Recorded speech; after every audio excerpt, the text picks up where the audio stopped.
Han Li menatap sosok iblis raksasa di hadapannya dengan mata yang bersinar biru. Penampilan raksasa tersebut membuat Han Li terkejut karena wujudnya ternyata sangat mirip dengan salah satu ilusi 6 iblis puncak yang pernah ia temui ketika menghadapi murid Archsaint 6 jalur. Kemiripan ini membuat Han Li semakin waspada. Han Li mulai menyadari bahwa sosok di hadapannya mungkin menyimpan hubungan tertentu dengan teknik atau warisan yang pernah ia temui sebelumnya. Tanpa memberikan kesempatan kepada Han Li untuk menyelidiki lebih jauh, raksasa itu langsung melancarkan serangan. Chi hitam yang menyelimuti tubuhnya bergolak hebat. Kemudian sebuah benda hitam melesat keluar dengan kecepatan luar biasa. Begitu keluar dari selubung chi hitam, benda tersebut langsung menghilang dari pandangan. Han Li segera merasakan bahaya dan mundur sejauh 10 meter. Tepat setelah itu, sebuah cakar hantu raksasa tiba-tiba muncul di tempat ia berdiri sebelumnya. Serangan tersebut begitu mendadak hingga seolah-olah cakar itu muncul langsung dari udara kosong. Namun, Han Li tidak menunjukkan sedikit pun kepanikan. Setelah mengamati cakar tersebut, ia segera memahami karakteristik teknik yang digunakan lawannya.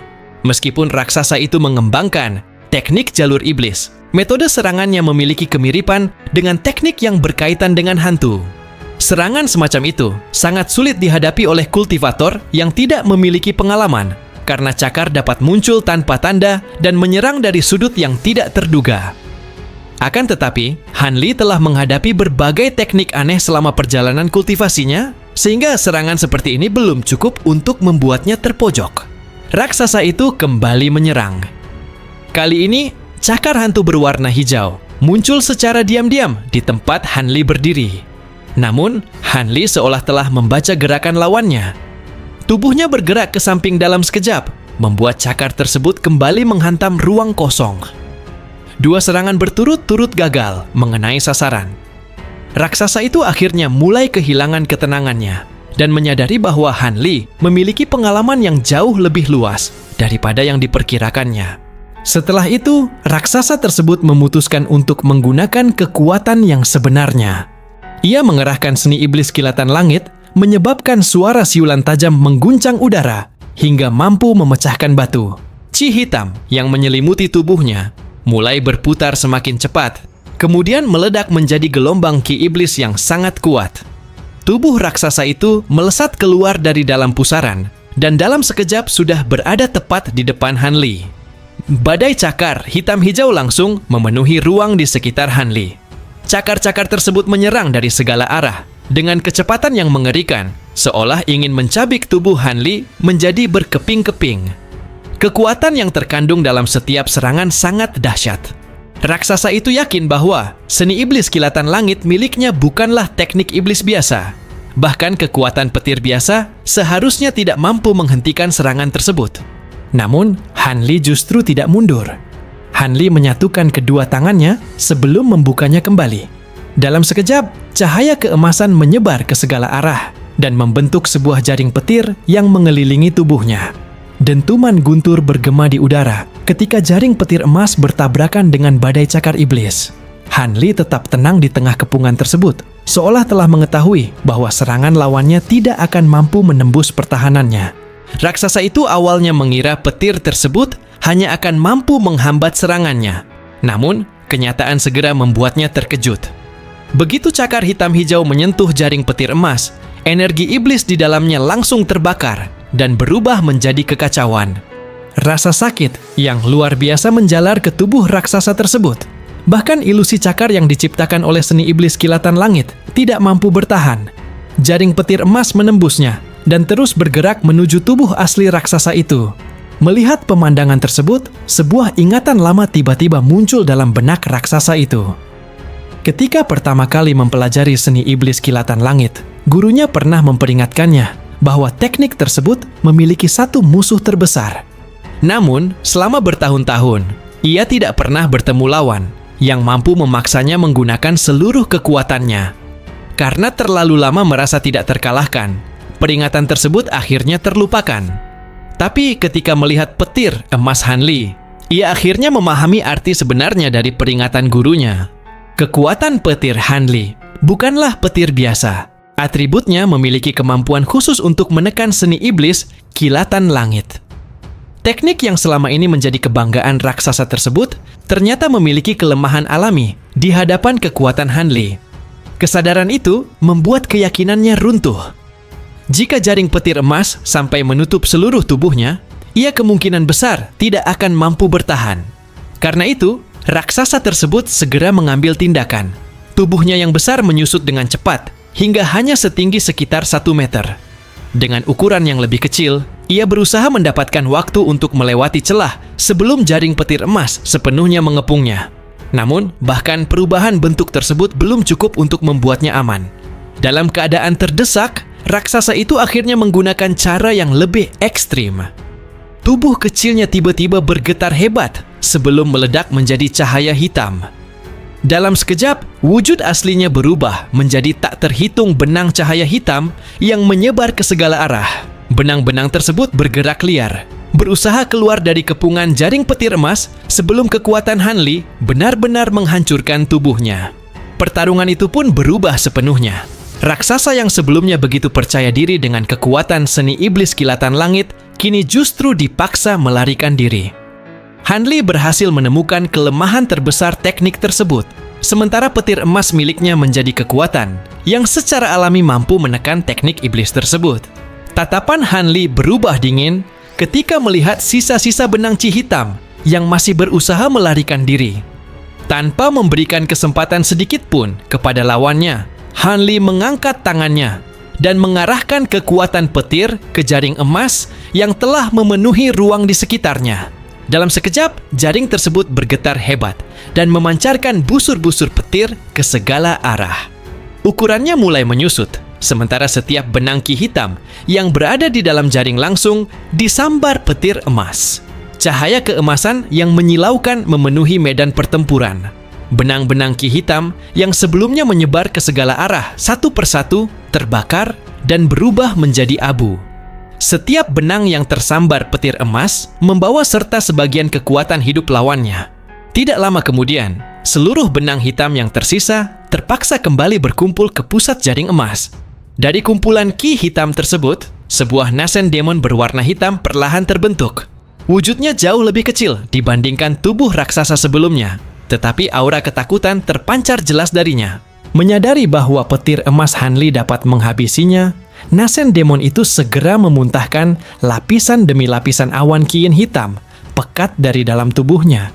Awan tersebut dengan cepat menyelimuti seluruh tubuhnya, membentuk pertahanan terakhir untuk menghalangi petir Hanli. Ekspresi Hanli tetap tenang. Tidak ada sedikit pun keraguan di wajahnya ketika ia kembali mengangkat tangannya. Sebuah sinar petir emas yang sangat terang langsung melesat keluar. Cahaya tersebut begitu menyilaukan hingga sulit untuk dilihat dengan mata telanjang.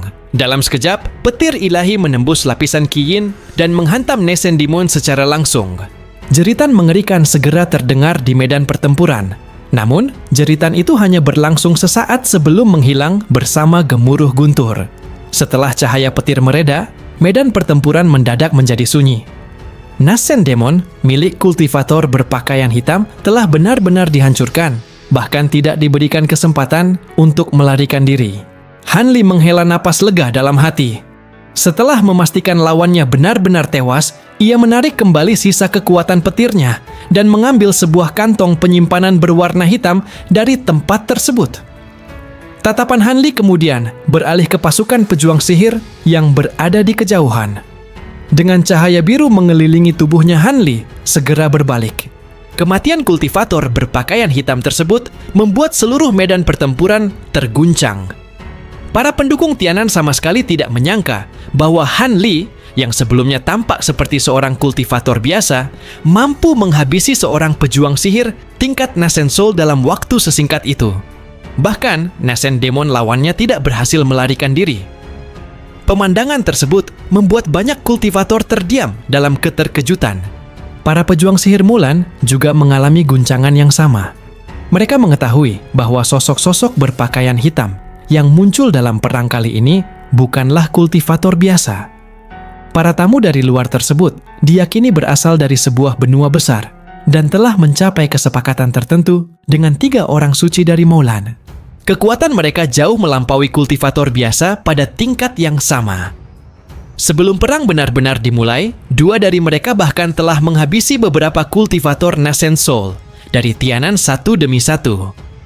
Keberadaan mereka menjadi salah satu alasan mengapa pihak Mulan begitu percaya diri menghadapi perang tersebut. Kultivator berpakaian hitam yang baru saja dihabisi. Han Li sebenarnya turun tangan karena melihat terlalu banyak kultivator Nascent Soul menjaga formasi besar. Ia berniat menghabisi salah satu dari mereka untuk mengurangi kekuatan pertahanan. Namun, tidak pernah terpikir olehnya bahwa target yang dipilihnya justru merupakan Han Li. Kesalahan tersebut berakhir dengan kematian yang sangat cepat. Setelah melihat Han Li menghabisi kultivator berpakaian hitam dengan begitu mudah, pria kurus dan kuyau mulai kehilangan kepercayaan diri. Keduanya sempat saling memandang dengan ekspresi penuh ketakutan dan keraguan. Mereka tidak tahu apakah harus melanjutkan pertempuran atau segera mundur. Namun, sebelum keputusan dibuat, sebuah suara samar tiba-tiba terdengar di telinga mereka dan memberikan perintah untuk menghentikan pertempuran. Perintah tersebut akhirnya membuat pasukan pejuang sihir Moulan mundur. Pria kurus dan kuyau segera memberikan perintah kepada pasukan di bawah mereka. Formasi pertempuran perlahan berubah, dan seluruh pasukan mulai bergerak menjauh dari Gunung Naga Kuning. Pihak Tianan tidak mengejar mereka. Gu Shuangpu sempat mempertimbangkan kemungkinan untuk mengejar pasukan Mulan. Tetapi keputusan akhirnya adalah tetap mempertahankan formasi. Meskipun pasukan Mulan telah mundur, mereka belum benar-benar mengalami kekalahan. Mengejar musuh dalam kondisi seperti itu justru dapat membuat pihak Tianan terjebak dalam serangan balik. Master Lu yang menjaga formasi juga yakin bahwa Gunung Naga Kuning masih berada dalam posisi aman. Formasi Thousand Sound Form milik Gunung Naga Kuning bukanlah sesuatu yang mudah dihancurkan. Jika suku Mulan ingin merebutnya, mereka harus mengerahkan kekuatan yang jauh lebih besar. Karena itu, mempertahankan kekuatan dan menunggu kesempatan dianggap sebagai pilihan yang paling aman. Setelah pertempuran berakhir, perhatian semua orang kembali tertuju kepada Han Li. Para kultivator yang sebelumnya meremehkannya, kini tidak lagi berani menunjukkan penghinaan. Senyum tipis Han Li sambil memainkan kantong penyimpanan hitam di tangannya justru membuat mereka merasakan tekanan yang berbeda. Ia baru saja menghabisi seorang kultivator Nascent Soul, dan pencapaian tersebut membuat posisi Han Li di antara para kultivator berubah sepenuhnya. Master Lu, Kakek Ma, dan Gu Shuangpu kemudian memberikan penghormatan serta ucapan selamat atas kemenangan Han Li. Mereka juga berniat melaporkan pencapaian tersebut kepada Aliansi 9 Negara agar Han Li memperoleh penghargaan yang layak. Namun, Han Li tetap bersikap tenang seperti sebelumnya. Ia hanya bertukar basa-basi seperlunya, seolah-olah menghabisi seorang kultivator Nascent Soul bukanlah sesuatu yang patut dibanggakan. Setelah pasukan Mulan benar-benar menghilang dari pandangan, rombongan mereka kembali ke dalam formasi Gunung Naga Kuning. Kabut tebal segera menutup pintu masuk dan membuat area tersebut kembali tenang. Han Li dan yang lainnya kemudian kembali ke aula untuk membahas pertempuran yang baru saja terjadi. Kakek Ma berada dalam kondisi paling buruk. Selain kehilangan sejumlah harta berharga selama pertempuran, vitalitasnya juga mengalami kerusakan besar. Ia membutuhkan waktu untuk memulihkan diri, sehingga akhirnya meninggalkan aula bersama yang lainnya. Setelah semua orang pergi, hanya Master Lu yang masih berada di bangunan utama. Dia duduk sendirian sambil merenungkan berbagai kejadian yang baru saja berlangsung. Namun, tidak lama kemudian, ia tiba-tiba mengangkat kepalanya. Indranya yang tajam telah mendeteksi keberadaan seseorang yang diam-diam memasuki aula. Sesosok manusia kemudian muncul dari kegelapan. Orang tersebut ternyata merupakan salah satu kultivator yang sebelumnya ikut dalam pertempuran. Ia kembali secara diam-diam dan mengaku telah menemukan sebuah rahasia penting yang harus dibicarakan. Rahasia yang dibawanya ternyata berkaitan dengan Han Li. Orang itu menuduh Han Li kemungkinan mata-mata Moulan